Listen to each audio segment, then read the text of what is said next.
ሰላም ጤና ይስጥልን ውድ ሪፖርተር ተከታታዮች የሰዓቱን ዜናዎች እነሆ።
የኢትዮጵያ ሕዝብ የሀገርን መሻትና የባዳን ክፋት መለየት አለበት ሲሉ ጠቅላይ ሚኒስትሩ ተናገሩ። የኢትዮጵያን ጠላቶች አንድ በአንድ እናራግፋለን ሲሉም ተደምጠዋል። ጠቅላይ ሚኒስትር አብይ አህመድ በማዕከላዊ ኢትዮጵያ ክልል ሆሳዕና ከተማ ዲሞክራሲያዊ መግባባት ለህብረ ብሔራዊ አንድነት በሚል መሪ ሀሳብ እየተከበረ በሚገኘው 20ኛው የኢትዮጵያ ብሔሮች ብሔረሰቦችና ህዝቦች በዓል ላይ ንግግር ባደረጉበት ወቅት የሰላምና ውይይት ጉዳይን በማንሳት ሁሉም ዜጋ ለብሔራዊ ጥቅም ቅድሚያ የሚሰጥና የባዳን ክፋት የሚለይ መሆን አለበት ብለዋል።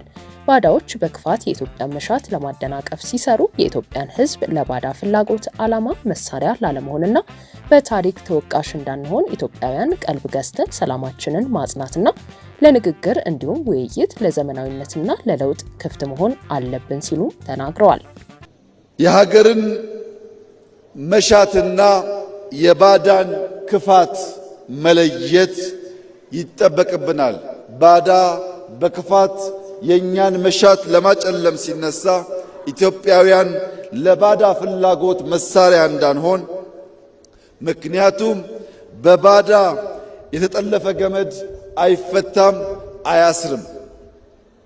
እርስ በርስ መተሳሰር ሲገባን ክፉ ሐሳብ ያለውን የባዳን መሻት በውስጣችን እንዳናስገባና በታሪክ ተወቃሽ እንዳንሆን ኢትዮጵያውያን ቀልብ ገዝተን ሰላማችንን እናጽና፣ በንግግር እንመን፣ በተሰማራንበት የሥራ መስክ ሁሉ በትጋት እንስራ፣ ሌብነትን እንጠየፍ፣ የሀገር ጥቅምና የሕዝቦቻችን ክብር እናስቀድም፣ ለዘመናዊነት ለለውጥ ክፍት እንሁን፣ ሉዓላዊነታችንን በሁሉም መስክ እናሳካ፣ ልመናን ታሪክ እንድናደርግ የጀመርነውን መልካም ጅማሮ ሁሉ ለፍሬ እንድናበቃ ሰላምን፣ ንግግርን፣ ውይይትን፣ አንድነትን፣ ብሔራዊ ጥቅምን እንድናስቀድም በታላቅ ትሕትና አደራ ላችሁ እወዳለሁ። የኢትዮጵያ የለውጥ ጉዞ በፈጣሪ የሚደገፍ ቢሆንም በሰይጣን ትጋት ቀን ከሌት ኢትዮጵያን ለማደናቀፍ ሙከራዎች ይደረጋሉ ያሉት ጠቅላይ ሚኒስትሩ ማንኛውም ትንኮሳና እንቅፋት ኢትዮጵያን ከብልጽግና ማቆም አይችልም ብለዋል። የኢትዮጵያን ጠላቶች እንደ ጸጉር ቅማል አንድ በአንድ እናራግፋለን ሲሉ ተደምጠዋል። ይህ መልካም ጅማሮ በፈጣሪያችን የሚደገፍ ቢሆንም በሰይጣን ትጋት ቀን ከሌት ለማደናቀፍ ሙከራዎች ይደረጋሉ። ለመላው የኢትዮጵያ ሕዝብ ዳግም ከሆሳዕና ምድር ላረጋግጥ የምፈልገው ማንኛውም ፈተና፣ ማንኛውም ትንኮሳ፣ ማንኛውም የክፉ ሐሳብ ኢትዮጵያን ከብልጽግና ማቆም አይችልም። እያንዳንዱን ፈተና ወደ ዕድል በመቀየር የኢትዮጵያን ብልጽግና እናፋጥናለን፣ የኢትዮጵያን አንድነት እናጠናክራለን፣ የኢትዮጵያን ጠላቶች እንደ ጸጉር ቅማል አንድ በአንድ እናራግፋለን። ኢትዮጵያ ትጸናለች፣ ኢትዮጵያ ትበለጽጋለች፣ ኢትዮጵያ ለአፍሪካውያን ወንድሞቻችንና እህቶቻችን የብልጽግና ምልክትና ምሳሌ ትሆናለች። በሰላም እንደጀመርን በሰላም እንጨርሳለን። እኛ የኮሎኔል በዛብህ ልጆች አንሸማቀቅም። በጀግንነት የጀመርነውን በጀግንነት እንጨርሳለን። ስማርት ቴክኖሎጂ በመታገዝ የፊት ገጽን ወይም የጣት አሻራን በመጠቀም በራስ አገዝ አገልግሎት ወይም በባንካችን ሰራተኞች ታግዘው ሂሳብ መክፈት፣ ገንዘብ ገቢ ወጪ ማድረግም ሆነ ሌሎች ፈጣንና ደህንነቱን የጠበቀ የተሟላ የባንክ አገልግሎቶች ያገኛሉ። አቢሲኒያ የሁሉም ምርጫ። የፌዴራሉ መንግስት ያሰማራቸው ኃይሎች በትግራይ ህዝብ ላይ ሽብር እየነዙ ነው ሲል ህወሓት ወቀሰ። የሰራዊቱ አባላት ያነሱት ጥያቄም በውይይት መፈታቱን ጠቁሟል። ህወሓት ዛሬ ባወጣው ሳምንታዊ መግለጫ የፕሪቶሪያው ስምምነት እንዳይፈርስ ርብርብ ሊደረግበት የሚገባው ወቅት አሁን መሆኑን ጠቅሶ የፌዴራሉ መንግስት ባለፈው ሳምንት አጋማሽ የትግራይ ሰራዊት አባላት ካነሷቸው ጥያቄዎች ጋር ግንኙነት የሌላቸው መረጃዎችን ባሰማራቸው የማህበራዊ ሚዲያ ኃይሎች በኩል በማሰራጨት በክልሉ ህዝብ ውስጥ ልዩነት እንዲፈጠር ለማድረግ ሞክሯል በማለት ከሷል።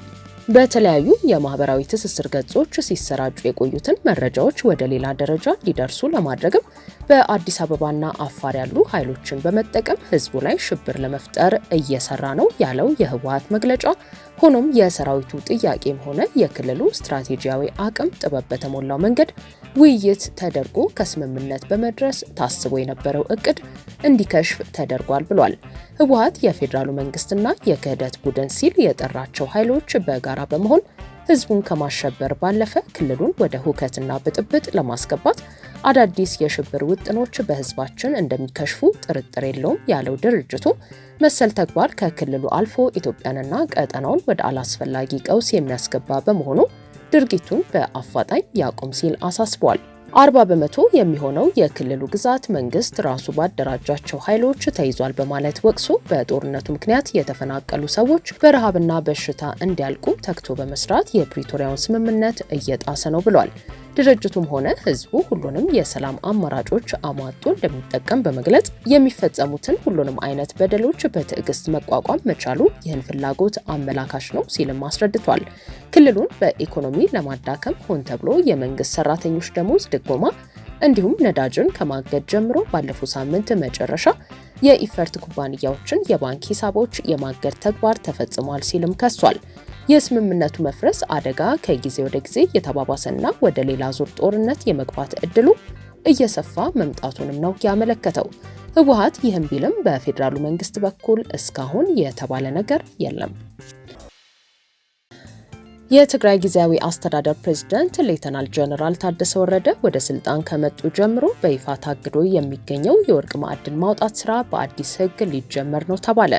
የትግራይ ክልል በአዲስ መመሪያ መሰረት የማዕድን ስራን ለማስቀጠል የተዘጋጀ ሲሆን የክልሉ ጊዜያዊ አስተዳደር ፕሬዝዳንት ሌተናል ጀነራል ታደሰ ወረደ አቶ ጌታቸው ረዳን በመተካት ወደ ስልጣን ከመጡ በኋላ በይፋ ተቋርጦ የነበረውን የወርቅ ማዕድን ማውጣት ስራ በአዲስ መመሪያ ሊያስቀጥል ነው። የትግራይ መልሶ ማቋቋም ፈንድ ኢፈርት አካል ከሆነው ከኢዛና ማዕድን ልማት ጋር በጥምረት ለመስራት ወደ ክልሉ የገቡ በርካታ የውጭ ማዕድን አውጪ ድርጅቶች የኢዛና ኩባንያ እጣ ፈንታ ላይ ከሰሞኑ የባንክ ሂሳብ መታገድ ጋር ተያይዞ አሳስቧቸዋል ተብሏል። የኢዛና ማዕድን ልማትን ጨምሮ የኢፈርት አባል ድርጅቶች የሂሳብ ግምገማ ኦዲት እንዲደረግባቸውና በአዲስ መልክ እንዲዋቀሩ የፌዴራሉ መንግስት ለክልሉ አስተዳደርና ለኢፈርት ኃላፊዎች መጠየቁን የሪፖርተር ምንጮች ገልጸዋል። ነገር ግን የህወሓት አባላት ጥያቄውን መቃወማቸውን ነው ምንጮቹ የተናገሩት። ይህ አለመግባባት የፌዴራል መንግስት ከኢፈርት ጋር የተያያዙ የባንክ ሂሳቦችን እንዲታገድ አድርጎታል የተባለ ቢሆንም ኢፈርት በዚህ ሳምንት ኦዲት ለማድረግ ፈቃደኛ መሆኑን በመግለጽ ጠንካራ መግለጫ አውጥቶ ነበር። መግለጫው የፌዴራል መንግስት በሁሉም የኢፈርት ኩባንያዎች የባንክ ሂሳቦች ላይ ከህዳር 10 ቀን 2018 ዓ.ም ጀምሮ ያገደ ሲሆን ይህም መንግስት የትግራይን ከጦርነት በኋላ የጀመረችውን የማገገምና መልሶ ማቋቋም ጥረቶችን ሊያደናቅፍ ስለሚችል ውሳኔውን መቀልበስ አለበት ብሏል። የኢፈርትን ሀብትና አስተዳደር ለመቆጣጠር በህወሓት መሪዎች መካከል ወደ ሽኩቻ የተገባ ሲሆን በመጨረሻም የጊዜያዊ አስተዳደሩ ፕሬዝዳንት የነበሩት አቶ ጌታቸው ረዳ ቡድኑን ለቀው አዲስ የፖለቲካ ድርጅት ሲመሰርቱ የኢፈርት ዋና ስራ አስፈጻሚ የነበሩት አቶ በየነ ምክሩ ከስልጣናቸው ተነስተው በአቶ ጌታቸው የሚመራውን ስምረት ፓርቲ ተቀላቅለዋል። በክልሉ አስተዳደርና በፌዴራል መንግስት መካከል ያለው አለመግባባት ወደ አዲስ ግጭት ሊሸጋገር ስለሚችል የኢፈርት ሀብት በትግራይ ለሚካሄደው ወታደራዊ እንቅስቃሴ የገንዘብ ድጋፍ ሊሰጥ ይችላል ሲሉ የፌዴራል ባለስልጣናት ሰግተዋል።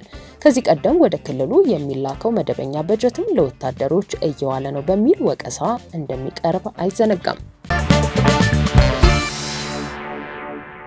ውድ ሪፖርተር ተከታታዮች የሰዓቱ ዜናዎቻችን እነዚህ ነበሩ። ስላደመጣችሁን እናመሰግናለን።